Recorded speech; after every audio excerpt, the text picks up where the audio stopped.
자, 개장이 이제 5분 앞으로 다가왔습니다. 헤르메스 스탁 하창환 본부장도 함께해 주셨습니다. 어서 오십시오. 네, 안녕하십니까. 자, 오늘은 그냥 바로 종목 승부로 가겠습니다. 뭐 그 이유는 잠시 후에 다시 말씀드리고.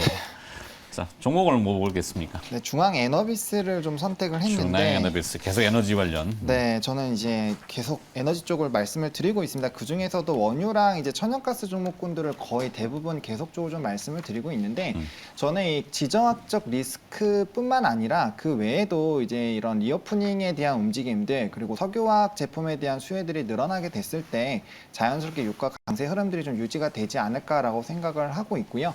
그래서 배럴당 100달러 이상도 충분히 가능할 것 같고 뭐 이제 해외에서는 뭐 지속적으로 뭐 150달러까지 사실 좀 확대가 될 수 있다라는 얘기가 나오고 있기 때문에 대표적으로 이제 뭐 한국석유나 중앙에너비스 뭐 흥구석유라든지 이제 이런 종목군들이나 아니면 이제 천연가스 쪽도 계속적으로 좀 관심을 가져야 되지 않을까라고 생각을 하고 있습니다. 물론 이제 단기적으로 이제 좀 작은 종목군들 같은 경우는 수급적인 부분에서 좀 수혜를 받겠지만 중장기적으로도 충분히 이런 천연가스나 석유 관련된 조금 관심을 가지실 필요가 있겠다라고 보시면 좋을 것 같고 해서 일단 오늘 같은 경우는 좀 시장도 좀 충격이 있을 것 같고 그리고 또 단기적으로 유가가 또 배럴당 94달러 선까지 올라갔고 네. 지금 선물 쪽도 지금 올라가고 있기 때문에 조금 강세 흐름이 유지가 되지 않을까 싶어서 대표적인 종목을 좀 선정을 했고요.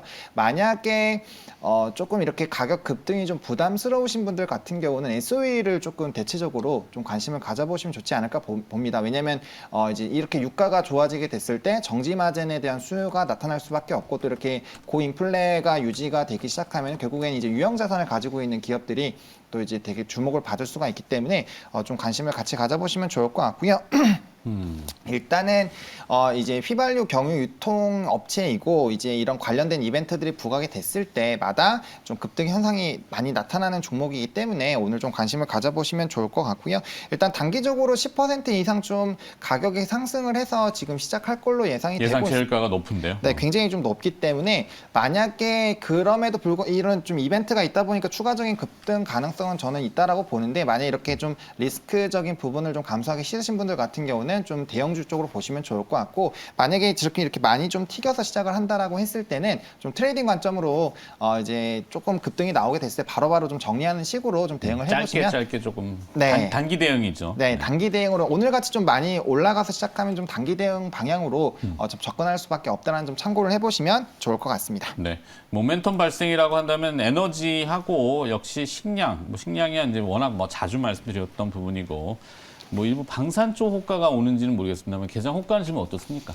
개장 호가 뭐 대략적으로 한 1에서 1.5% 정도의 뭐 하락은 뭐 예상이 좀 됐던 부분 인덱스 기준으로. 네, 그렇죠. 근데 좀 추가적으로 코스피는 한 마이너스 1.45 그리고 코스닥이 마이너스 한 2% 정도 조금 더 이제 시초가의 좀 약세를 좀 이제 녹여내면서 좀 심리적으로 출발할 것 그렇고 같아요. 호가도 그렇고 굉장히 얇고 취약하죠. 그럴 수밖에 없죠. 네, 지금 사고자 하는 상황으로는. 사람이 없고 팔고자 하는 물량은 약간만 있어도 툭 떨어지는 그런 현상이 또 반복되겠네요. 그래서 일단 오늘 시초가는 이제 코스피는 2,700선 테스트가 좀 나올 것 같은 이제 이런 네. 모습이고 코스닥은 이제 860선 테스트가 지지 테스트가 나올 것 같고요. 일단 뭐 거의 대부분의 종목들이 좀 약세고요. SD 바이오센서는 뭐 장 막판에 빠졌다가 장 초반에 올랐다가 뭐 이런 게 지금 며칠 연속 좀 등락이 진행 나오고. 중인 것 같고요.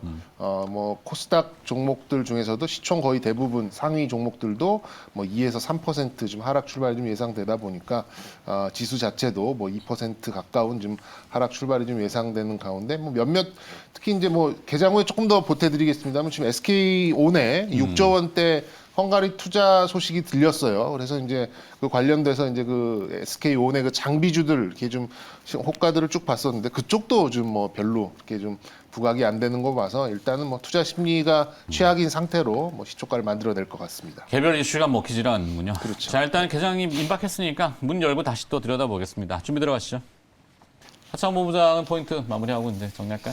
네, 일단은 뭐 리오프닝 쪽이랑 뭐 원자재 쪽 계속적으로 좀 관심을 가져야 된다라고 보고 있고요. 일단 네. 시장 자체가 좀 수급적으로 쏠리는 부분들 지금 이제 시장에서 주목받는 부분이 뭐 금리 인상 쪽 그리고 지금 지정학적 리스크 그리고 리오프닝 쪽인 것 같습니다. 그래서 그 중에서도 뭐 어차피 금리 쪽은 이제 계속적으로 좀 이야기가 나올 것 같아서 리오프닝과 원자재 쪽을 좀 계속적으로 좀 관심을 가져보자라고 좀 말씀을 드리고 싶고요. 일단 지정학적 리스크가 나오게 됐을 때는 원유랑 천연가스 그리고 이제 곡물 쪽 거기가 곡창지대가 또 엮여 있다 보니까 그쪽이 좀 가장 강하게 움직일 거고 같이 움직인 건 지금 움직인 듯이 방산주 좀 관심을 좀 가져보시면 좋을 것 같고 저도 좀 생각이 비슷한 게 이제 리오프닝이 진행이 되게 됐을 때 가장 이제 실적적으로 빠르게 돌아올 수 있는 쪽이 카지노 쪽이지 않을까라고 보고 있거든요. 그래서 카지노 쪽을 좀 같이 보시면 좋을 것 같고요. 오히려 이제 뭐 항공이라든지 이런 쪽은 실적이 너무 견조했기 때문에 그런 쪽보다는 조금 실적이 안 좋았지만 만약에 리오프닝이 되게 됐을 때 실적이 단기적으로 좀 빠르게 회복이 되거나 좀 아직까지 그렇게까지 크게 반응이 없었던 뭐 그런 쪽으로 좀 수급이 많이 쏠리지 않을까라고 보고 있기 때문에 뭐 그런 쪽 좀 전진적으로 관심을 가져보시는 거를 좀 말씀을 드려보도록 하겠습니다. 네, 자 계장 어렵지만 그래도 두 분이 또 함께해 주셨고요. 헤르메스 스탁의 하창환 본부장과 IBK 투자증권 분당센터 정경민 차장이었습니다. 고맙습니다. 네, 감사합니다.